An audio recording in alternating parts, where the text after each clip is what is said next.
శ్రీకాకుళం జిల్లా పలాస నియోజకవర్గ పరిధిలో మినీ ఎయిర్పోర్టు నిర్మాణానికి ఇటీవల రెవెన్యూ అధికారులు ప్రభుత్వ స్థల పరిశీలన చేసిన విషయం తెలిసిందే.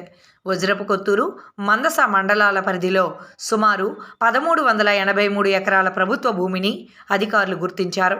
స్థానిక రెవెన్యూ అధికారులు ఇచ్చిన నివేదిక ప్రకారం గురువారం ఆ స్థలాన్ని ఎయిర్పోర్ట్ అథారిటీ అధికారులు పరిశీలించారని పలాస ఆర్డీఓ జి వెంకటేశ్వరరావు మీడియాతో తెలిపారు.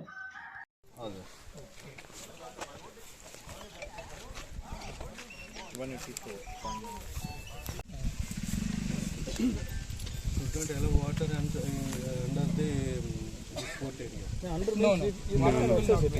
Water cannot be. You have to line it. I have to keep my operational area free from water. Up to 150 acres is base area. Base area. Yes.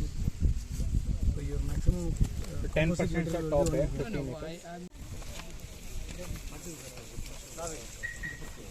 ఎక్కడి నుంచి అటు నుంచి వస్తుంది ఎవరు గొంగూడ ఈ ఏరియా ఇది బిల్డింగ్ దగ్గర కదా.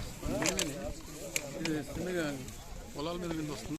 గానే మనకి ఈ పలాసకి దగ్గరలో మన పలాస డివిజన్ శ్రీకాకుళం డిస్టిక్లో పలాస డివిజన్లో మనకి వజ్రపు కొత్తూరు అలాగే మందస నుంచి కొంత ఏరియాని ఐడెంటిఫై చేయడం జరిగింది.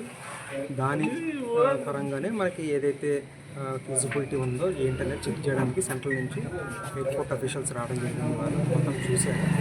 వాళ్ళకి అన్ని డీటెయిల్స్ ఏదైతే ఇవ్వాలో ల్యాండ్ డీటెయిల్స్ కానీ టోపోగ్రఫీ డీటెయిల్స్ కానీ ఎన్ని డీటెయిల్స్ సాయిల్ డీటెయిల్స్ కానీ ఎవ్రీథింగ్ అన్నీ కూడా మనం ఎక్స్ప్లెయిన్ చేయడం జరిగింది మ్యాప్స్తో అన్నిటికి. తదుపరి వాళ్ళు ఏదైతే డెసిషన్ తీసుకుంటారో దాన్ని బట్టి ఫర్దర్ ఫాలో. థ్యాంక్స్ సార్ ఈరోజు ఎవరెవరు వచ్చారు సార్?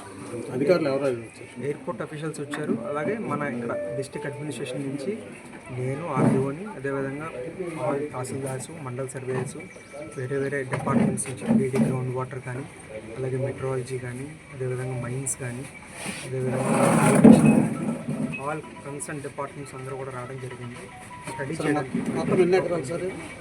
మొత్తం మనకి డీటెయిల్స్ అన్నీ ఇస్తాం మేము. ఓన్లీ కంప్లీట్ మీకు అన్ని డీటెయిల్స్ కూడా పూర్తిగా మళ్ళీ మేము ఇస్తాం. Thank you. ఓకే.